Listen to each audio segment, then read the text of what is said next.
kind of a very good thing. In this video, we will tell you if the 230i is actually worth the $48,000 they want for this fully loaded version. Right. If it's the kind of thing you should consider for daily driving and canyon carving. Versus things like the Camaro, BRZ, and the other competitors in the space. Right. And also, why we like it so much more than the four-cylinder Toyota Supra that has the same engine. Hey folks, today's video is brought to you by Masterworks, and this is a really, really neat concept. You know how new cars depreciate like 30% when they go off the lot, but collector investment grade cars pretty much go up? Same thing with art. And Masterworks is how you can invest like billionaires do in blue chip top quality art. With Masterworks, people like you and me, regular folks, can buy a share in a piece of art that we could never afford on our own, right? And we could reap the benefits when Masterworks sells this art at a profit later. In fact, Zach and I invested some of our Masterworks ad money in a Banksy. Right? I'm guessing you've heard of Banksy before, right? Pretty famous guy. When the time is right, Masterworks will sell the Banksy, presumably at a profit, and Zach and I will get paid out. It's a genius plan. Masterworks has a rigorous purchasing process, and they only buy less than 3% of the artwork that they are offered, right? They only offer a few pieces to the public per year with a limited amount of shares per piece. They know what to buy, when to buy it, and most importantly, when to sell it to get a great return for their investors. Collectible blue chip art has outperformed the S&P 500 for the last 25 years, but most of these pieces are so out of reach that regular people cannot tap into this market. They can't enjoy those gains. Masterworks is the first platform that makes this type of art collecting and investing available to regular folks like you and me. So go to masterworks.art/TST to learn more, and make sure to check out the financial disclosures on their site so that you're fully informed before investing. Hit the link in the video description to check it out, and thank you to Masterworks for sponsoring today's video.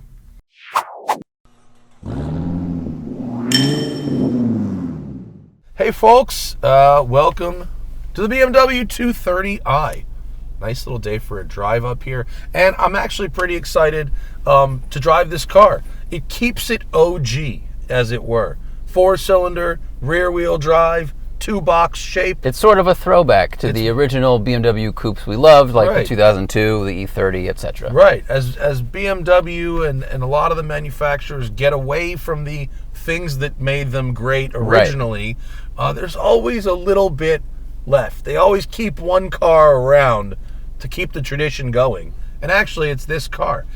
In this video, we will tell you if the 230i is actually worth the $48,000 they want for this fully loaded version. Right. If it's the kind of thing you should consider for daily driving and canyon carving. Versus things like the Camaro, BRZ, and the other competitors in the space. Right. And also, why we like it so much more than the four-cylinder Toyota Supra that has the same engine. So, boilerplate items. The 230i has a 2-liter four-cylinder turbo engine, makes 255 horsepower at 6,500 RPM and 295 pound-feet of torque at 1,550 RPM. Huge, wide power band. Yeah. Tons of room to make that power band work for you. The only transmission is the 8-speed paddle-shifted automatic. No manual. Right. Unfortunate, but it's actually a pretty good gearbox, as you will see. If you have to get an automatic, the Yeah. ZF8 is the one I would get. And the programming of this one is quite good. The weight is 3,554 pounds. That's 325 pounds lighter than the 240i M Sport that we drove. Right. That was a 240i X-Drive. It had an inline 6-cylinder with turbos and, of course, driven front wheels. Front is struts. The rear is multi-link. The weight distribution, 50.4 front, 49.6 rear. Excellent weight distribution there. big brakes relative to the engine size. 13.7-inch front brakes, 13.6-inch rear brakes, right. Resulting in a 70-to-0 time of 152 feet, which is only 3 feet longer than the Maserati MC20 supercar. Which says more about the Maserati's brakes, which we have experienced are subpar for the rest of that car. Correct. But it also is a pretty good spec. But still, and Car and Driver's Ezra Dyer in instrumented testing experienced, he said, no fade after repeated 70-to-0 stops, which is great.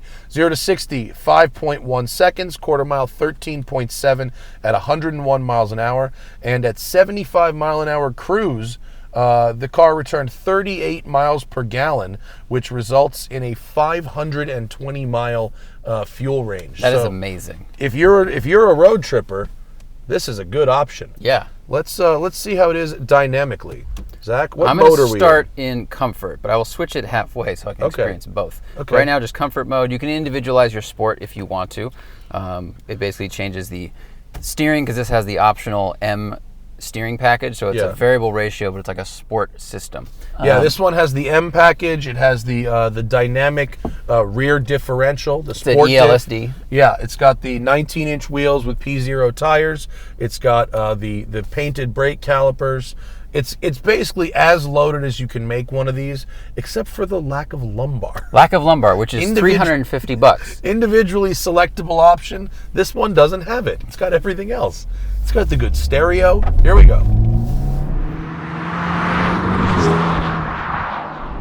On the way up here, because this is the same exact road we tested the M240 X-Drive on, which is a fun, fast car with really impressive suspension. But it has a dragster. Yeah, it's that real quick. So fast. It's real quick. It rips out of corners too because of the all-wheel drive system.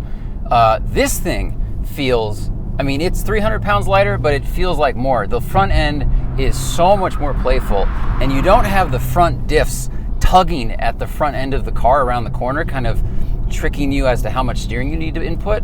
That car just felt complicated in the corners, and this thing just feels simple and honest and light. Yeah, when you have an all-wheel drive system with a very powerful engine, you then need an advanced traction management system to make good use of it. So you've got power, you've got weight, you've got grip, but then you've got the computers that are sort of tugging at everything, and it's effective, but it's not necessarily more fun. Right. When you remove the complexity and you remove the weight, you get back to that sort of purity of driving. Yes. Just that little bump there was a nice little float to this car, and then it settled immediately. The damping in this for being non-adaptive suspension, I'd say, is very good. Whereas the 240 over those bumps, it just felt heavy, and it would kind of like lock down, and it just felt more rigid. This has a little bit more of that float that is, frankly, kind of a rare thing these days, as every car gets more spring, more bar, more grip. On this road, the suspension feels perfectly tuned. It was tuned for roads like this. In the city, with potholes and expansion joints on the freeway, it's a little firm. Yeah. And it's not adaptive. It's only got one setting. So it's, if you're daily driving it in a place with bumpy roads and you're not really up in the mountains like this, I might consider skipping that. Because it is kind of a harsh ride that you can't make go away. Yeah, I totally agree. Now I'm in sport mode. We got a little change to the soundtrack here. Not sure if that's through the speakers or the actual engine itself. Although outside the car when we were revving, that very well. It's pretty good. Little wag over the top, but basically this just sharpened the steering and changed the throttle mapping a little bit. The momentum. Whoa! Zachary getting in a little overcooked. Overcooking the corner. You want to medium well on the corner, right? I like the corner like my father likes his steak. Extremely well done. When you set it on the plate, I want it to clank. Smoky. Well, it's even from this side, what you can tell immediately is the momentum is there. It doesn't feel slow. I mean, This is not slow car fast. The numbers are misleading. 255 horsepower, 295 torque isn't a mind-blowing number in today's world, right? And the 0 to 60, 5.1, quarter mile, 13.7, quick, but not crazy. But with a 4-cylinder 2+2, definitely respectable. Yeah. But up on the mountain, the gear ratios, the balance mean that you can really maintain tons of speed. Yeah, once you get in the flow of things, it's a really fun momentum car, and it feels small and it feels light. You'll see. I will see. As Zach and I just noticed when we walked around the back of the car to change positions, the exhaust note at idle, it reminds me of the Alfa Giulia, which is it's got kind of a very good thing. It's what Italian 4-cylinders, when they idle, you can't give it a 4-cylinder that much attitude until it has like 800 horsepower. All right, so I'm just going to go to everything in sport. Okay. Manual. Traction control is fully disabled. It does have a launch control, interestingly. All right, well, we should test that. Let's see how it works. I'll prepare the stopwatch. Yeah. Here we go. Full brake. Build boost and go.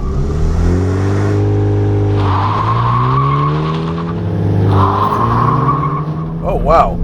That just straight to the burnout. Yeah, it did. That's the ELSD. So now we confirmed it has the differential. That did a little adorable burnout. I think you could have a decent day drifting this thing around. Oh, if for you sure. really wanted to. It's got enough torque Especially and if you power. put some like crappy rear tires on it to over accentuate that. Right. Because this, I think, is 235 front, 255 rear. So you put some 185s on the back. Well, or just hard compound, really. True. Well, the brake feel is excellent. The response to the paddle shifters is rapid. It does what I tell it to do. I don't love BMW's tachometer here. It's kind of tough to read. I totally agree. Not my favorite. All their cars, it's the reverse sweep, and it's not a circle. It's this hexagon thing, and it's not a full line. It's only like this long. Yeah, it's weird. But the fact that the power band is so wide means that you have a couple choices for the right gear, Oh, the steering sharpness, the sharpness is there. And it feels really light on the front. Yeah, doesn't it? The last generation car, my favorite one was the M2, right, obviously. But my next favorite was the 228i M Sport for the same reasons I like this. That lightness and that agility was not present in the middle of the road cars. The 235i, it was not as fun as the 228, and I actually think the 240i is not as fun as this, despite the fact that it is clearly way faster. But how much more speed could I be using up here, really? Yeah, I don't think you would really notice the speed until you had big sweepers that benefited from the bigger horsepower. Or a track. But there is like a seriousness that comes with cars like the 240, the M2, and the M3s and 4s. Like, they're faster, they're bigger, they're more serious, but this has the playfulness and that lean that made me fall in love with driving cars like the E30s, the way things used to be set up.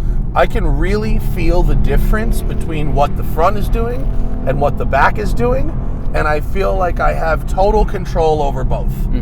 Right? I don't feel like the car is getting in the way of my inputs at all. And actually, the tires are giving me just enough squeal that I can hear what's going on just before I start to feel the change. I gotta say, the seat's holding me in pretty well, considering this is a very comfortable, like, grand touring oriented seat. This isn't a really aggressive sport bucket, but it's doing a good job with the bolsters. Third has like a really wide power band. I've been in third for like 45 seconds and it's been the right gear for everything. Now I'm gonna go to second here.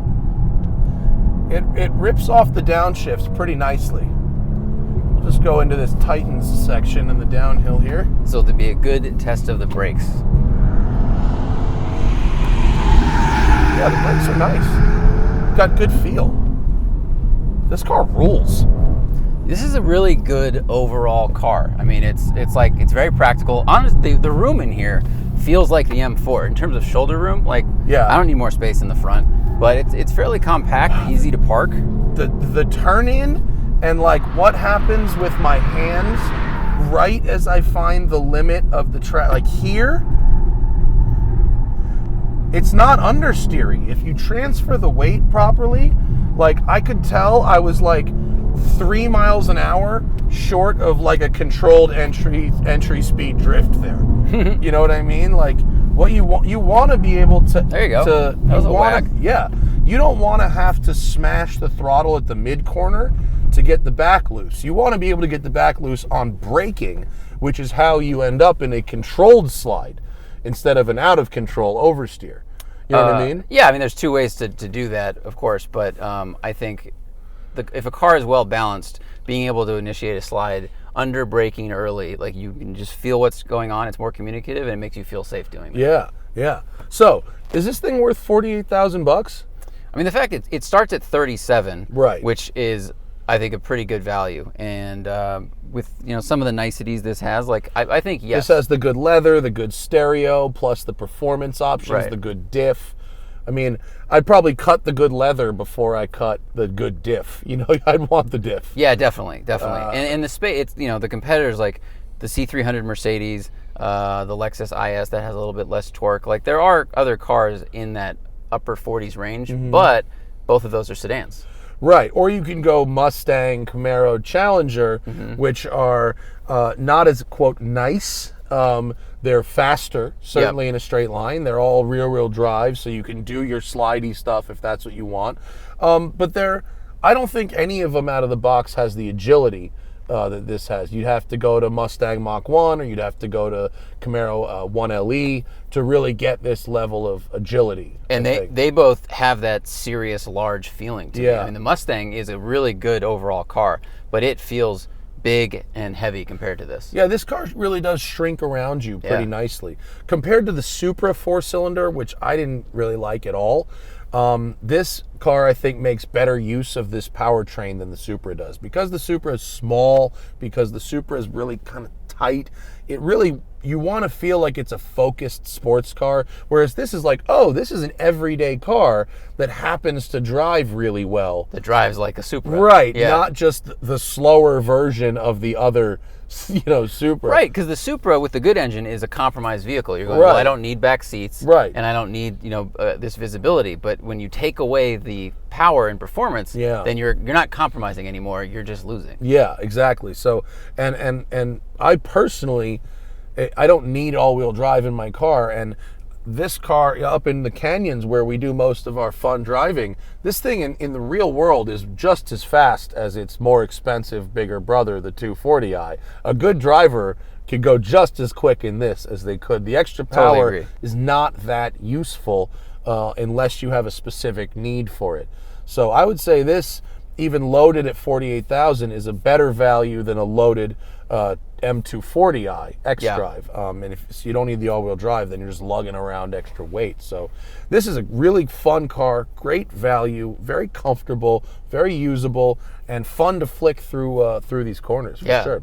So shout out to BMW for letting us have a go for a week. Thank you very much. Thanks to you guys for watching. Check out our podcast. We'll talk about this more. Like and subscribe, bro. And we'll see you later. And remember, always fight your tickets. Use code TST10 on the Off the Record app available in the Android and iOS store, or go to offtherecord.com/TST.